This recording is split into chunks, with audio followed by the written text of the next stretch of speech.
Good afternoon, good evening, good morning, depending on where you are. A hearty welcome from the World Bank Group. Thank you for joining us. You're joining a session with distinguished panel members, and today we are going to talk about SolarWinds lessons learned. My name is Clay Lin. I'm the Chief Information Security Officer for the World Bank Group.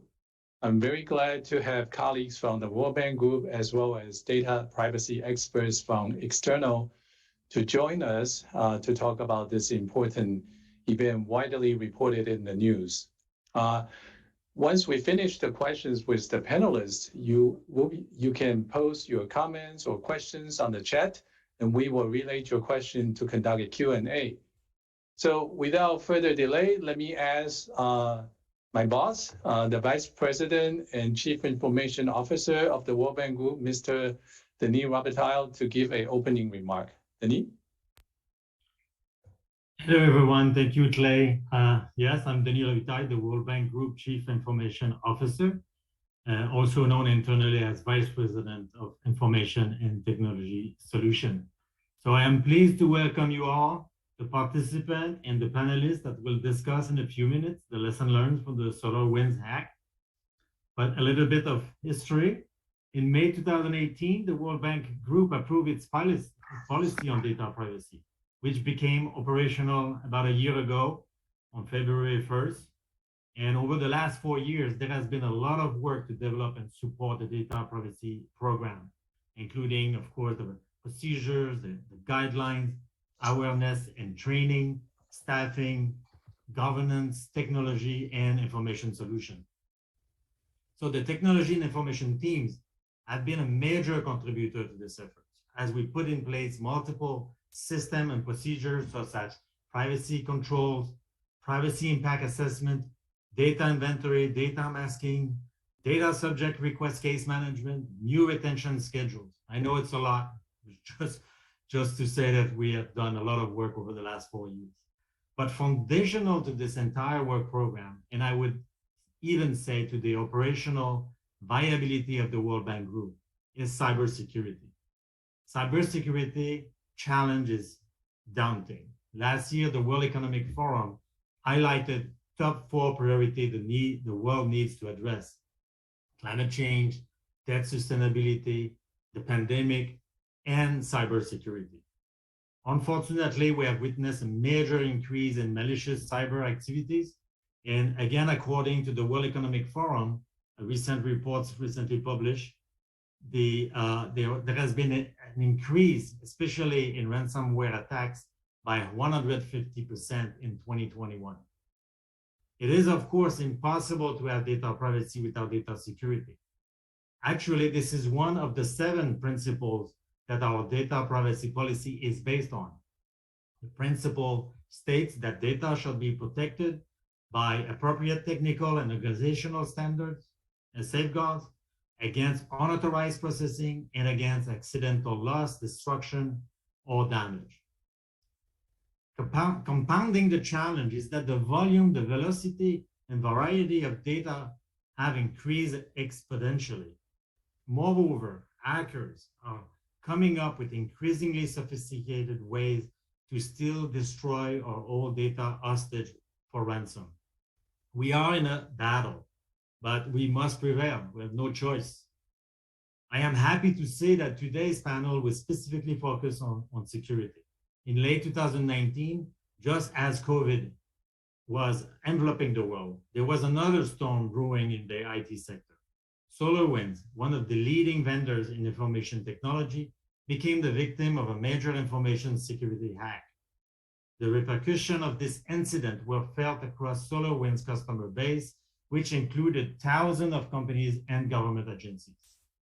The SolarWinds hack shows us how complex, far-reaching, and damaging cyber attacks can be across the globe. One key success factor in this battle to not only protect sensitive information, but ultimately, I would say to safeguard economies and human lives, is for all concerned to work together in sharing our experiences and knowledge. We simply cannot do this alone. A heightened level of cooperation among all good actors is imperative. So today we will benefit from a concrete example of such knowledge sharing. We are privileged to have Andy Sherwin from DLA Piper and Dave Cohen from KPMG. Both were involved in the SolarWinds breach response and remediation. They will speak with us about that incident and how SolarWinds addressed it. We also have Tammy Dawkin, our World Bank Chief Data Privacy Officer, and Jennifer Trotsko, IFC Chief Privacy Officer, to discuss the impact of such incident on data privacy. So without further ado, I'm passing the mic back to you, Clay, for the follow-up. Thank you. Thank you, Denis, for the opening remark, and also thank you for always being a strong advocate for data privacy and cybersecurity. So next, let me introduce our panelists, and let's start with Andy. Andy, could you give us an introduction of yourself? Yes, I'm Andy Sherwin. I'm the U.S. chair and global co-chair of the privacy and cybersecurity practice at DLA. I have worked on a lot of major incidents over the years and also do privacy work, and really happy to be talking with you all today. Thank you, Andy. And Dave, could you do a self-introduction? Absolutely. Hello, everyone. My name is David Cowan. I'm a managing director here at KPMG. This is my second year at the firm. I've been doing digital forensics and response for 23 years now, working a large number of incidents, as you might imagine, through the years. Happy to be here, happy to talk about kind of the big lessons learned that we're trying to hope that others will actually take on and maybe not repeat same mistakes. Thank you, Dave. And Tammy, please. Sure. Thanks, Clay. Hi, everybody. My name is Tammy Dawkin. I'm the Chief Data Privacy Officer for the World Bank. I joined the bank in 2019 to roll out and implement the policy that Denis mentioned in his opening remarks. We have laid a wonderful foundation and are continuing to build on that. It takes a lot of work across the bank, and we enjoy a very, very strong partnership with Denis and Clay and Rahyab's teams, and look forward to the discussion. Before I joined the bank, I was in the private sector. I'm a lawyer, and I had the pleasure of working with Andy, and really look forward to hearing his and David's comments on this incident. Lots to learn from it. Thank you. Thank you, Tammy. And Jennifer, please. Thank you, Clay. Good afternoon, good evening, everyone. My name is Jennifer Trotsko, and I am IFC's Chief Data Privacy Officer, and I'm also the head of the Compliance Risk Division at IFC. Prior to that, I led for many years IFC's Data Governance Office. And in all these different roles I've played over the years, I've partnered very closely with my colleagues, Clay and Denis, Rahyab, in the IT department. So I'm very excited to be part of the panel today with them. Thank you. Thank you. Thank you, Jennifer. And Rahyab, please.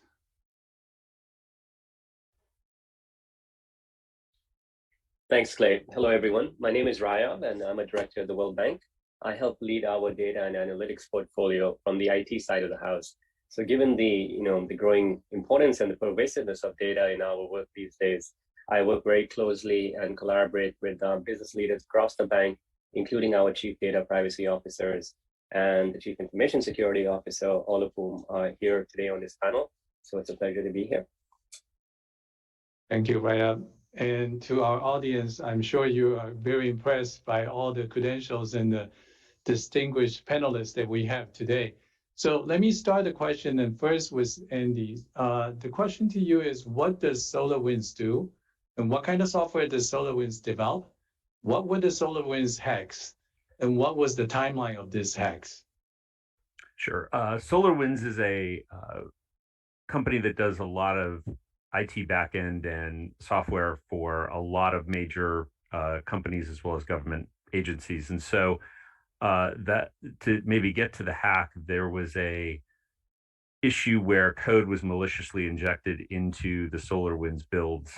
And Dave knows these issues far better than I do technically, but there was in essence, an injection during the development process where code was inserted. And so when the code that was outputted looked like it was developed by SolarWinds completely, and it turned out there was this vulnerability in there that was then later used to attack or attempt to attack third parties. And there's debate about how many of those actually were impacted, putting aside how many had this code.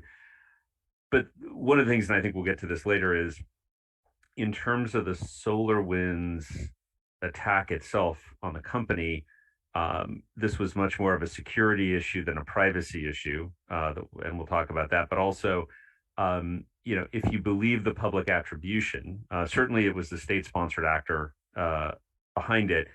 The attack was not a privacy-centric attack, right? And I think that's another key thing to keep in mind when we talk about this issue. The goal wasn't to steal people's personal information. The goal was to do intelligence gathering and conduct espionage, and that is a different issue, and obviously important that we talk about on Data Privacy Day. But the privacy aspect wasn't the primary focus either for the regulators or for the customers, because individuals' data was sort of secondary to all of this. And so I think it's important to, as we talk about security, sometimes privacy and security overlap a lot. Sometimes they don't overlap as much. And obviously it's important to have both, but it is important on Data Privacy Day to note, though this is an important issue, it was less of a data privacy centric attack than some of the other attacks we've seen in the space. So just a follow-up on that, how long did it take for SolarWinds to realize the hack?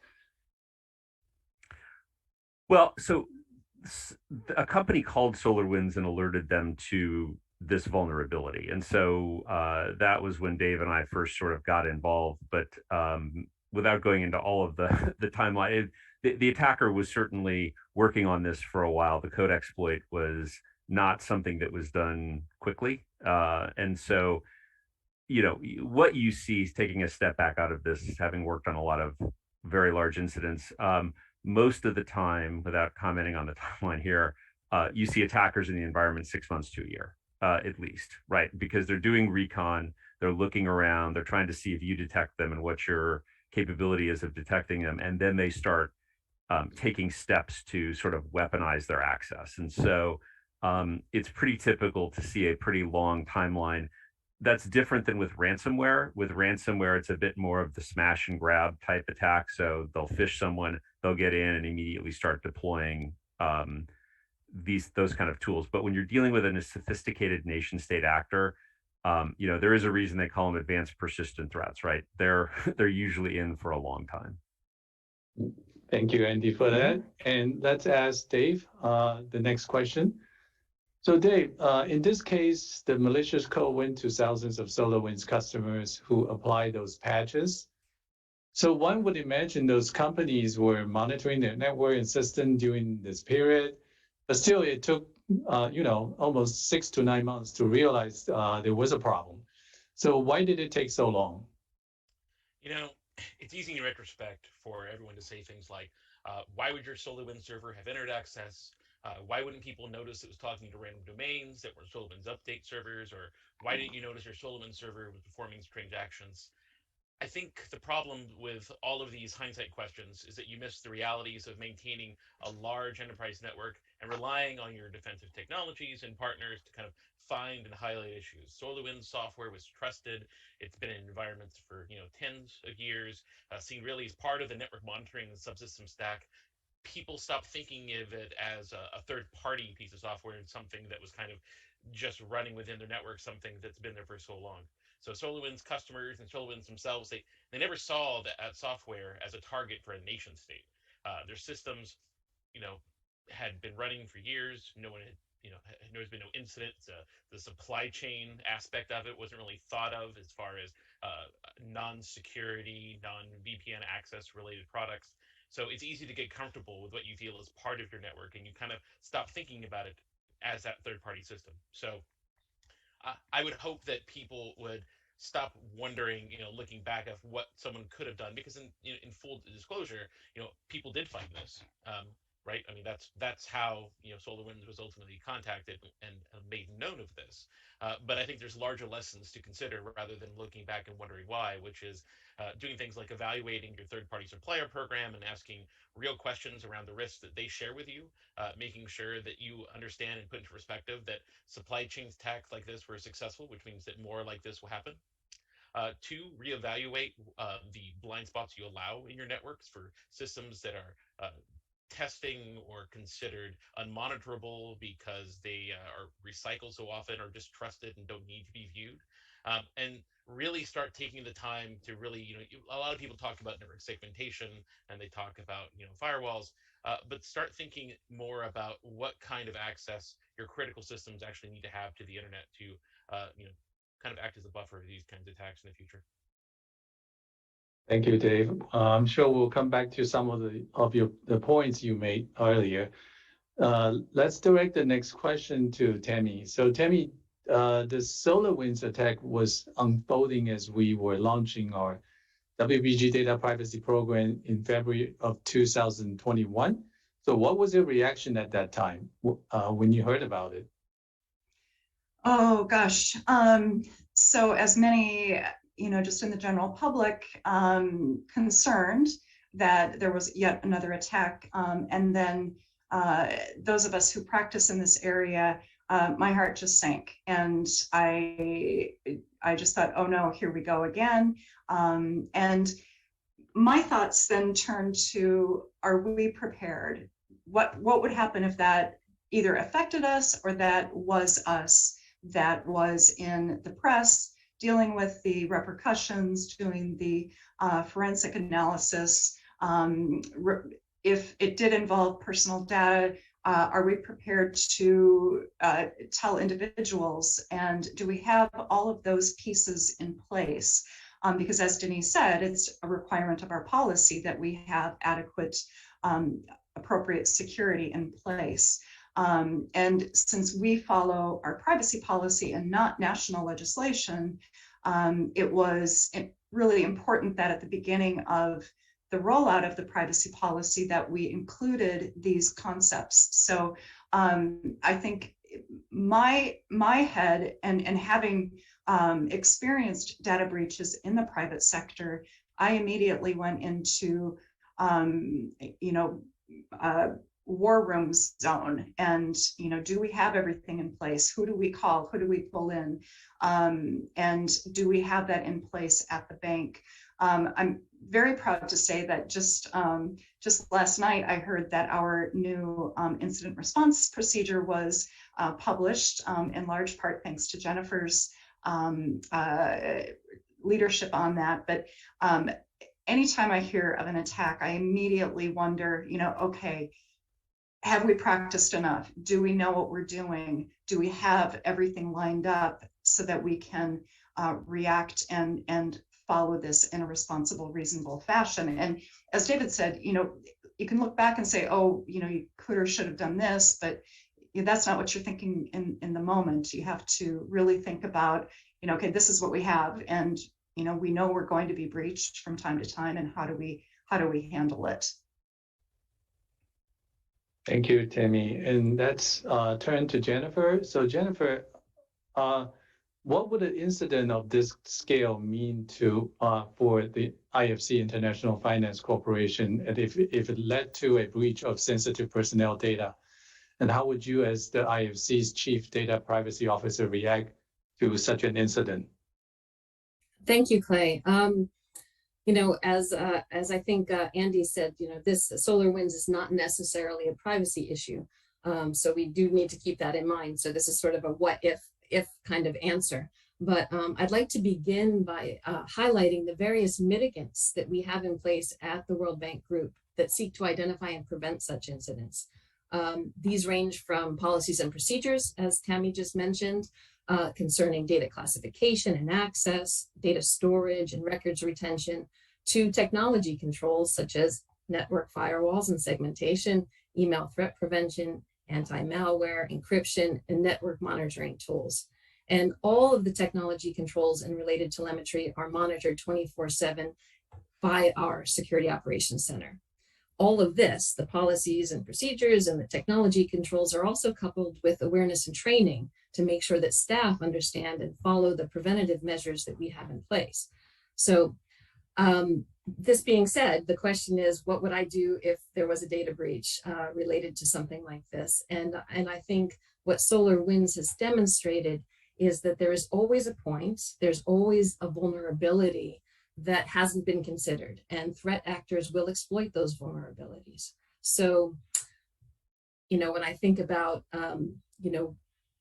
my role as Chief Data Privacy Officer, I would have to think not only about prevention, but also about how to mitigate the impact and manage the fallout from a breach. So to answer now directly your question, how would we react? Well, I would quickly mobilize the incident response plan that Tammy just mentioned, and then we would convene the subject matter experts from operational risk, privacy, communications, procurement, legal, all of the key risk partners that we have across the World Bank Group, so that we could look at the incident and mitigate it from a holistic perspective. And from a purely privacy perspective, I would be responsible for recommending actions in light of the potential impact to data subjects, assessing potential harm, and working with my colleagues in legal and communications to determine the appropriate level of outreach to the data subjects. So what I think the SolarWinds episode has served as yet another wake-up call to us about the importance of cybersecurity, as well as the need for a comprehensive incident response plan that can be quickly deployed, because an incident will inevitably happen.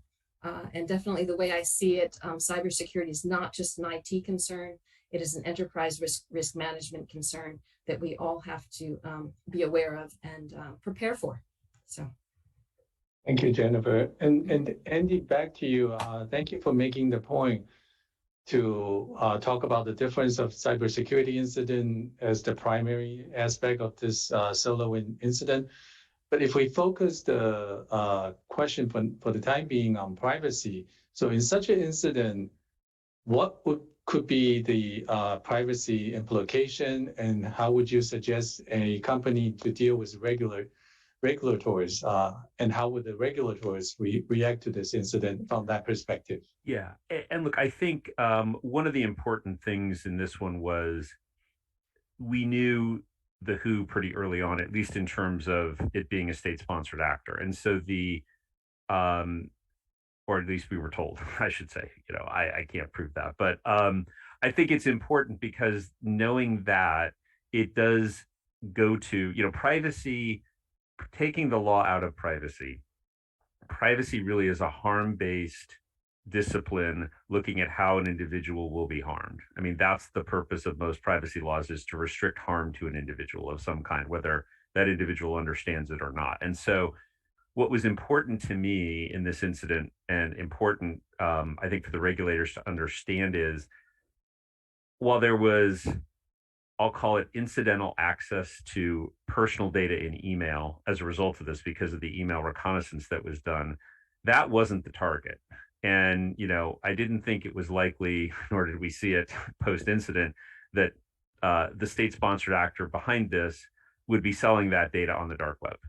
Frankly, it'd be the last thing they'd want to do, because their tradecraft is to stay undetected, right? And so to me, it was important to focus on the issue and the potential harm here, which was, how this impacted SolarWinds customers, and that should be the focus, right? And did it or not, and what access did this create into a system in the customer system?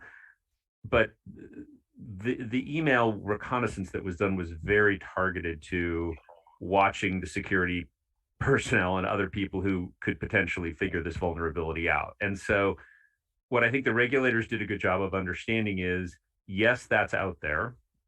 And, you have to give whatever notices you're legally obligated to give, SolarWinds, but people didn't get distracted. It could have been very easy for everyone to get distracted with the shiny ball over here of, there was this email issue, right? That wasn't the core problem that people were focused on and shouldn't have been focused on, which was, did this actually impact anyone? If so, what's the impact? And given who they were targeting, how do you deal with the fact that there may be data in play that was different than personal data, but important, right? And so I will say, by and large, we dealt with regulators across the globe And I give SolarWinds a lot of credit. The natural reaction of a lot of companies when you have an incident of that scale is to go into bunker mode and not talk. And it's really a credit to them that they were more transparent than I've ever seen any company be about what happened, why it happened, how it happened, including the impact on data subjects. And so I think it served them well. And perhaps not every breach you'd handle that way, but it was new for me as being the lawyer, because obviously most of the time you don't get those details out there as quickly as SolarWinds did. Thank you very much. And Jennifer, back to you. From the IFC's perspective, IFC being the private sector arm of the World Bank Group. So if something like this should happen to one of IFC's client, how would you react to this, and how would you help them? Thank you, Clay. Well, as you know, it takes many years to cultivate an internationally recognized reputation for competence and integrity. And our clients' confidence in our ability to protect sensitive information they entrust to us is at the core of our reputation. And it's critical to our ability to function and for our overall success. So an incident like SolarWinds definitely could negatively impact our position as a trusted partner, unless, and here I'll give you three things that I think are important to keep in mind. Unless we are able to demonstrate that we have an adequate information security and privacy standards in place, that we have a plan in place to respond to the incident, and that we did all we could to manage our clients' personal data responsibly and mitigate any potential harm. So as I mentioned just a few minutes ago, we want to prevent and avoid incidents as much as possible, but a fast and competent response, which we just heard from our colleague, is so important in this case.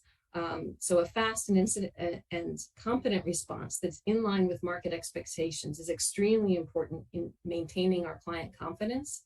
And one of the things that we have done, I think, successfully, and this sits on something that Tammy mentioned, is that preparation is so important. So we did a tabletop exercise, and I find that these are very helpful in preparing for an event like this. So last year we ran a tabletop scenario that involved sensitive personal data.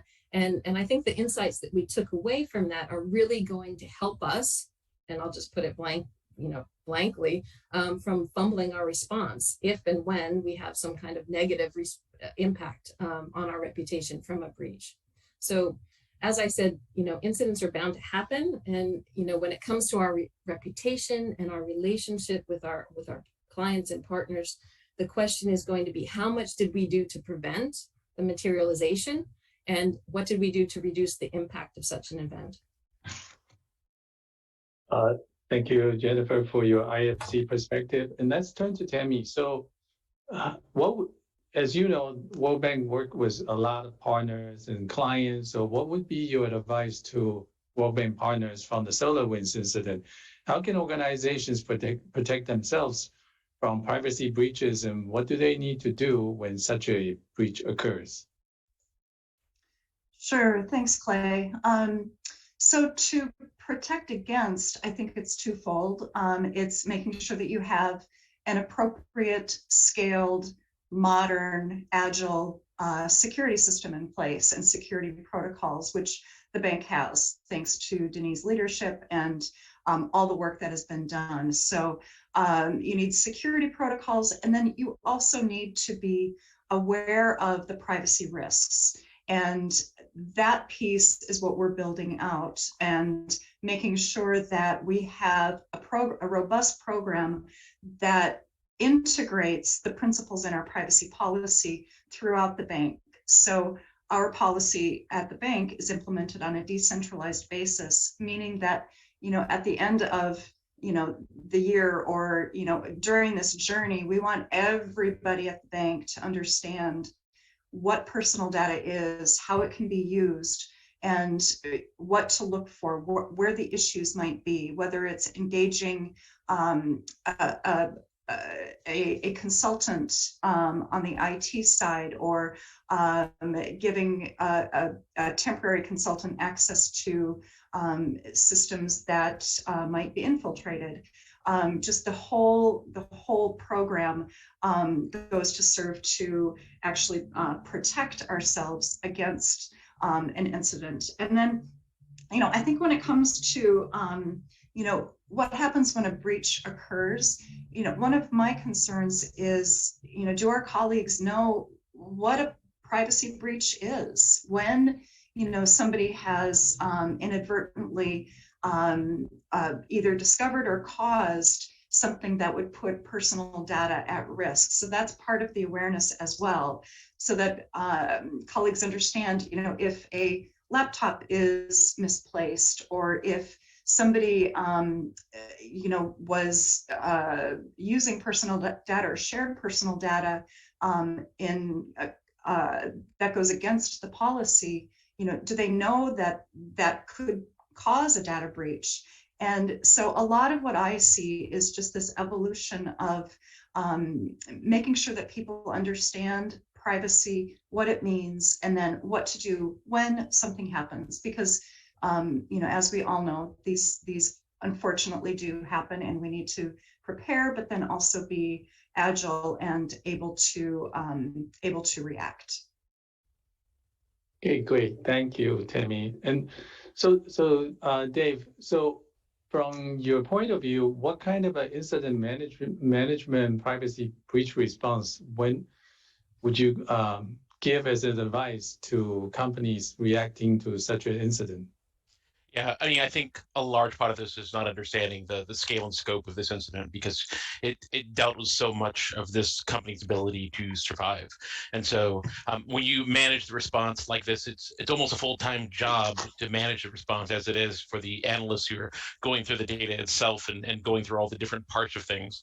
The most critical aspect for success, I think, is a good, and hopefully will be a good playbook for others to follow if they are and find themselves in this kind of important situation, is to, one, is to really make sure that you're teaming with an outside counsel. I mean, a great example, obviously, with us right now, who was the outside counsel on this breach, was with Andy Sherwin at Delay Piper and his team, because their expertise in understanding how these incidents run, the groups of people should be involved, and that's outside of the technical stuff, everything from crisis management to communications to government relations.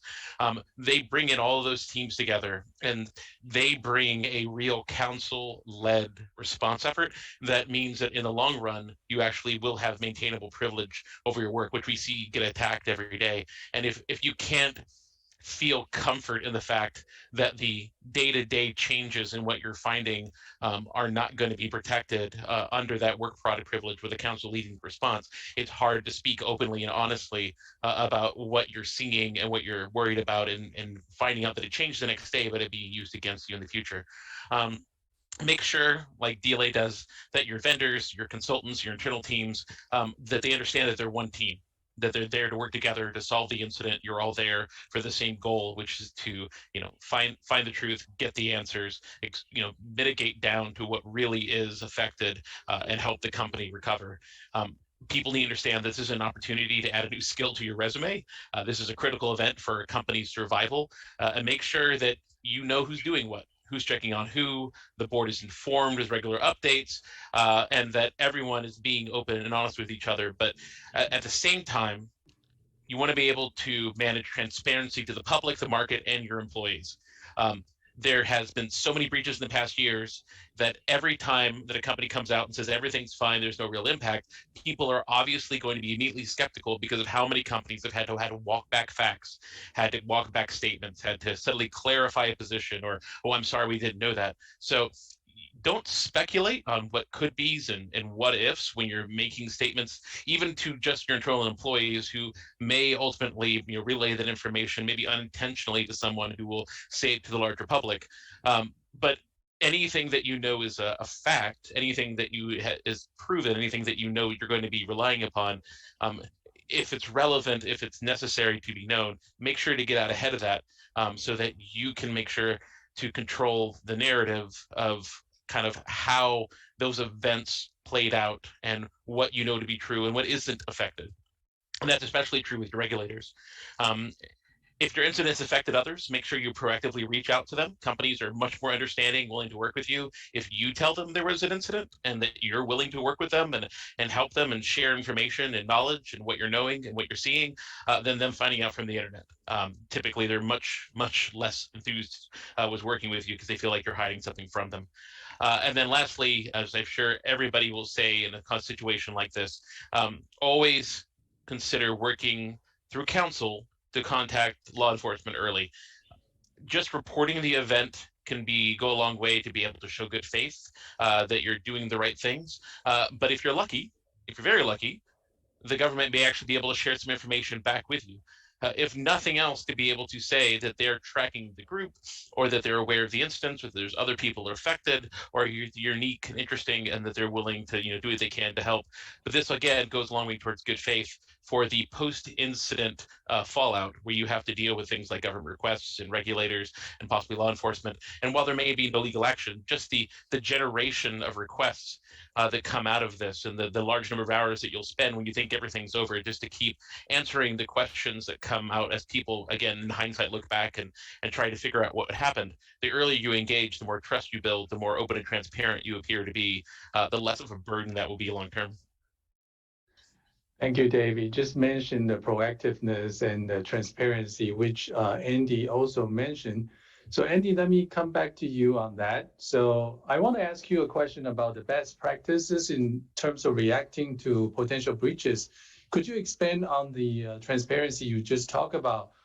How does that help the company, SolarWinds, to mitigate the impact and to retain the customer? Yeah, and I'll probably cover some best practices also to protect from breaches as well. The short version of the transparency is privacy is really intertwined with trust.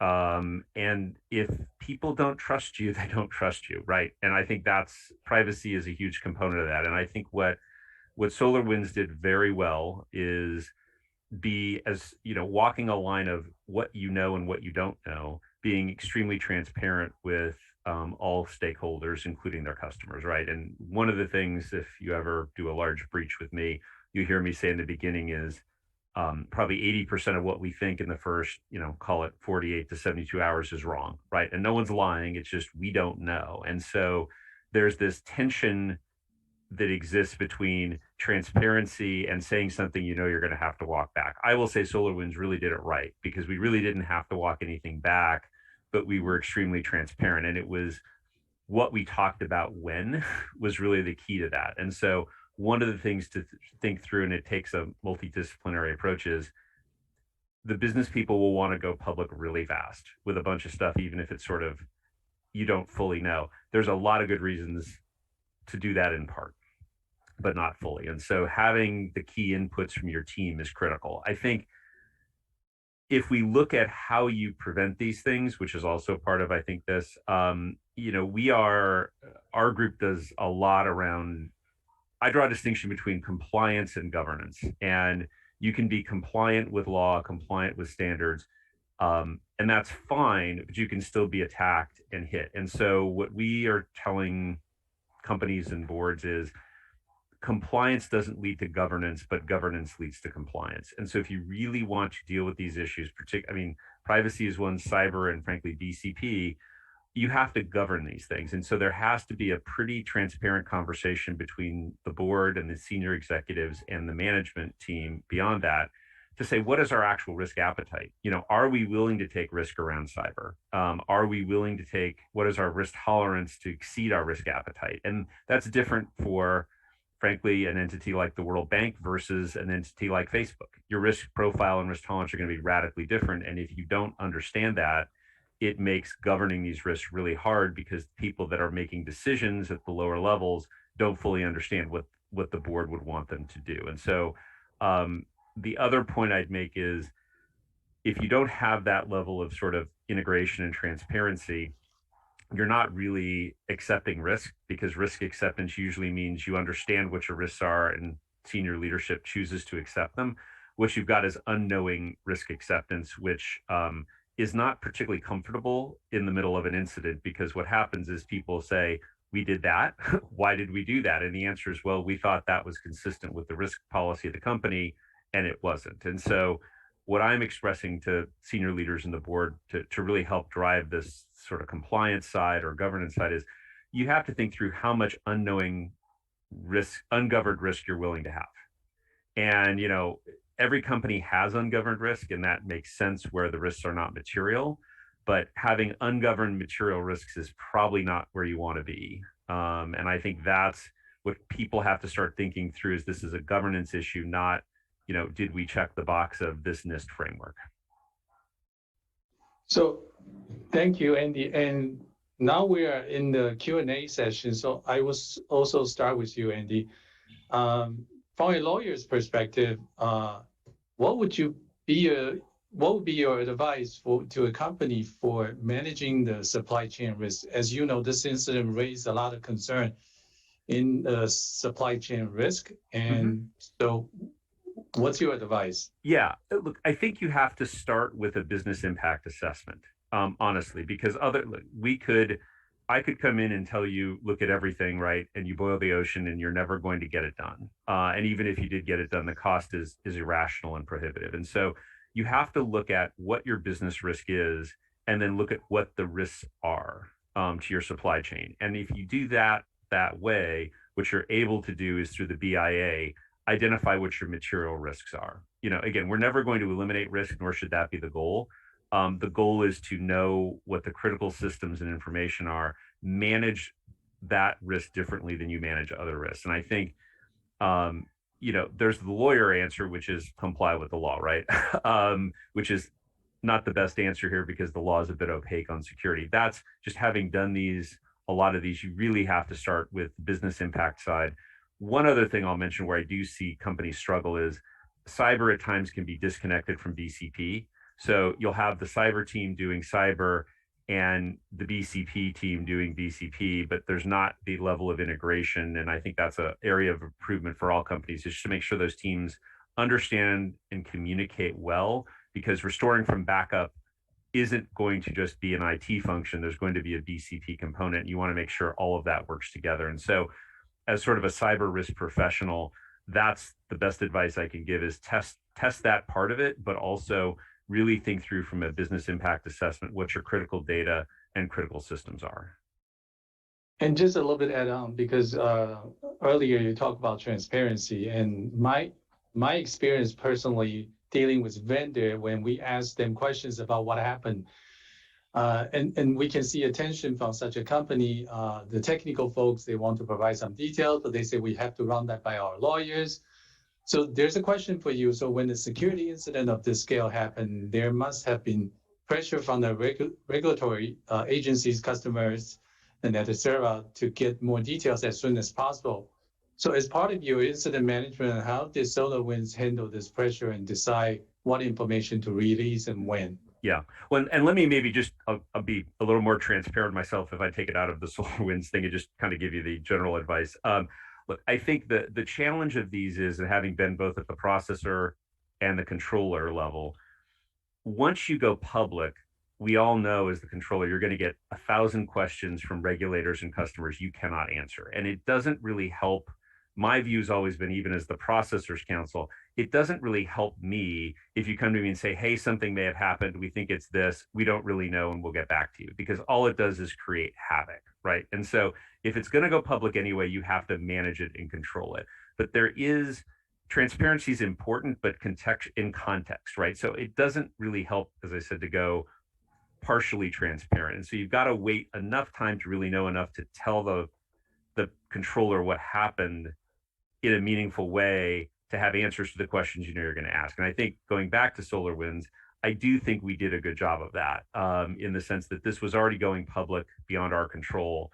We triaged the information as best we could, knowing what we knew. And frankly, we're very clear about what we didn't know, because we had to deal with this. And I think that's, as uncomfortable as that is at times, it's important to say, here's what we know, here's what we think, here's what we don't know. And if you do that, at least with B2B, you're in a much better position than having to walk things back where you've made these definitive statements and then go, oops, and SolarWinds did not have to do that. And Andy, we got more questions for you. So hopefully this is a small question. So the question is, what's the responsibility of organization to manage data breaches in the supply chain? They are not formally in theirs or their vendors' control. I think this is a forced party risk issue. So what would you advise? Look, it's hard when software uses other software and you're incorporating these tools in. I don't think that, honestly, I don't think that liability has really been set. And some of it's contractual because you can have one developer who's willing to take that risk on and another developer who would say, no. I think, unfortunately, because this is an emerging issue, there's just not a clear answer as to sort of who owns what risk. I think it will get sorted out, but it's largely contractual at this point, with the exception of maybe some areas where there's government regulation of it, but those are very few. Yeah, thank you. And Dave, let me come to you with some technical questions. So early on, you talk about a enterprise should know such black boxes existed on their network or systems. Can you talk a little bit more about that? And if we take SolarWinds situation as a case in point, what are the types of utility-based software and similar software would you say you got to pay attention to that? Yeah. And I think this is a great example. And SolarWinds has talked very openly about this and their efforts to rebuild their development pipelines to be able to put some more visibility to the process and trust to the process. But our engineering cultures have advanced so quickly, building out what we call CI/CD pipelines and all these containerized build environments where there's just these little black boxes that compile code and then disappear after a couple of minutes and no one knows what's happening in between. And that was okay because no one thought that an actor would ever put in the time and effort to be able to continually repopulate and reinfect an environment like that and kind of run within that environment knowing that they may disappear at any second. That proved not to be true, right? An actor absolutely devoted the resources to do that, realizing that was a thing. So I would say that probably one of the biggest lessons learned is that if you're working within your engineering groups right now and you're developing things either to use internally, globally, or distribute to your customers, is don't treat your development systems that you have no visibility into as trusted systems. You need to find some way to either get visibility into the process or, even better, build additional validation and verification steps of what's coming out of your process to be able to know that something has changed in the middle. And I think all of us have focused on the ingestion part of the process. There's lots of things and codes and audit logs all around the code that gets committed in, but the actual build process where that code is checked out and compiled, that was this really trusted black box that everyone just kind of accelerated and moved forward these new tools on. And security was kind of an afterthought because everything was taken care of beforehand. And in terms of technical controls, early on you mentioned that you should not allow your servers to go out to the internet directly. What other similar technical controls would you advise?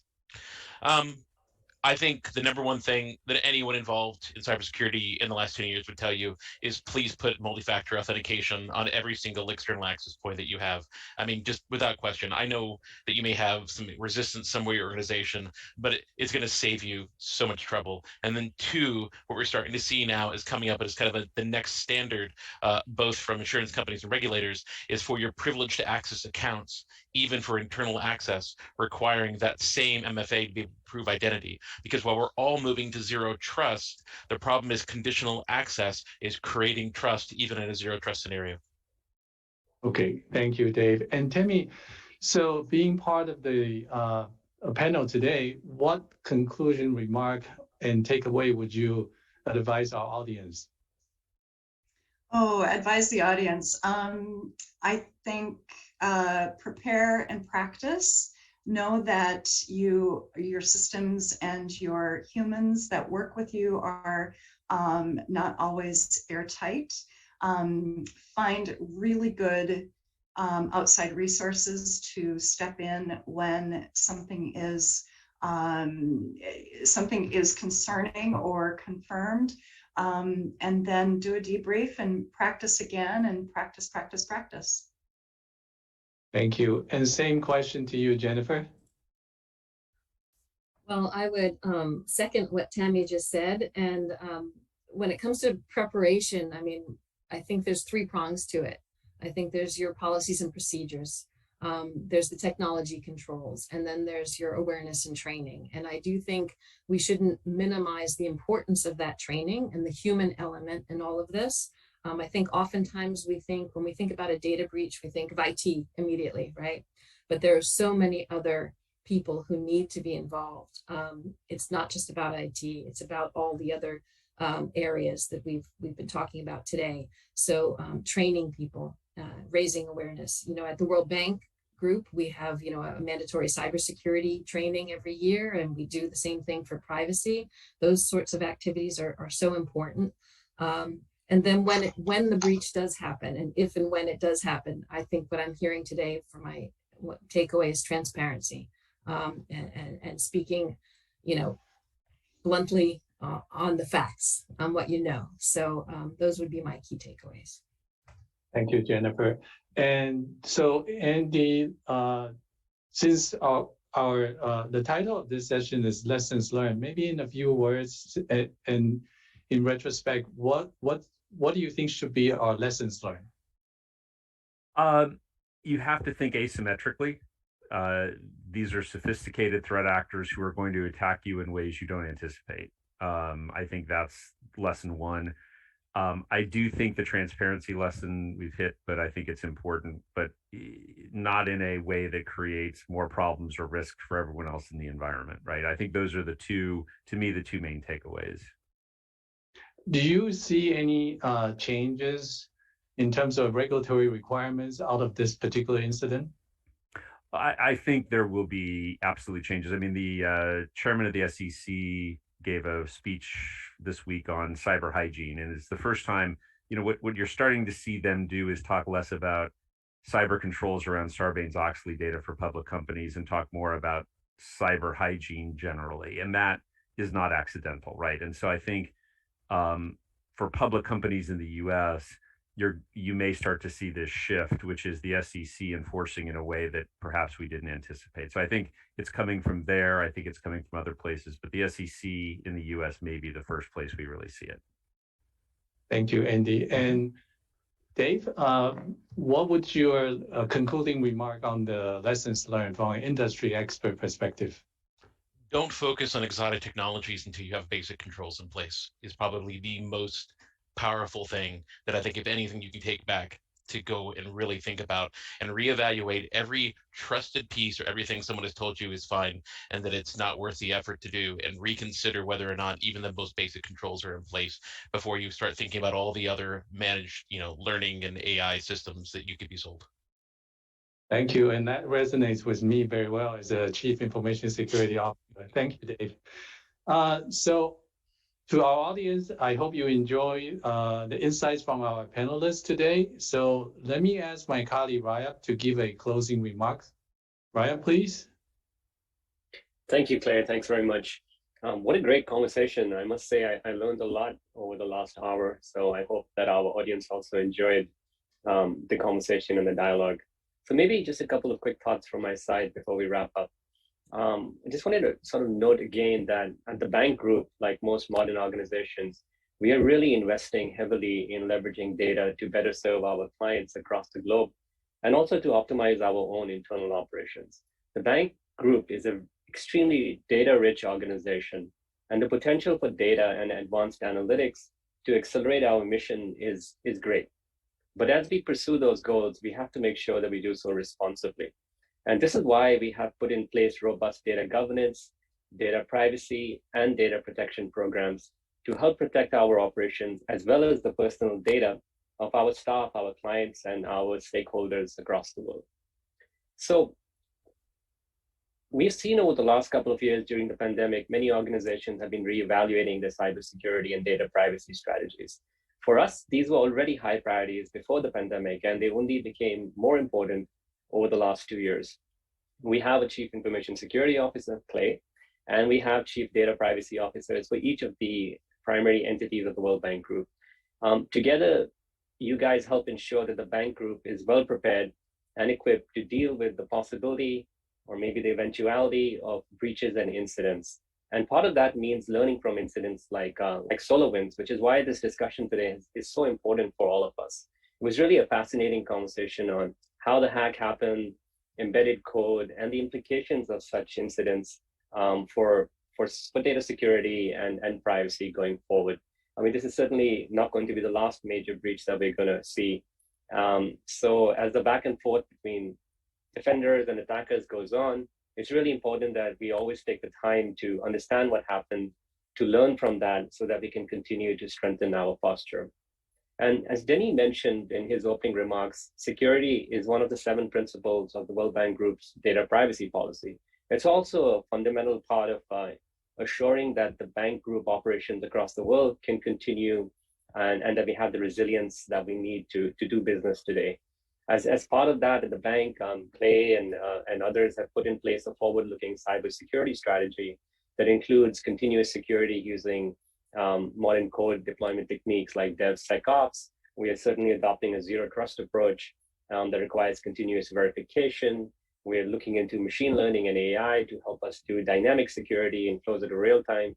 But I think, as Jennifer said really, really well, despite all the investments that we make in technology, it's really important that all of us recognize that we have a role to play and that we remain vigilant.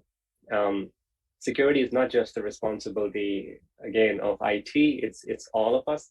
A careless mistake on any one of our parts can lead to a breach.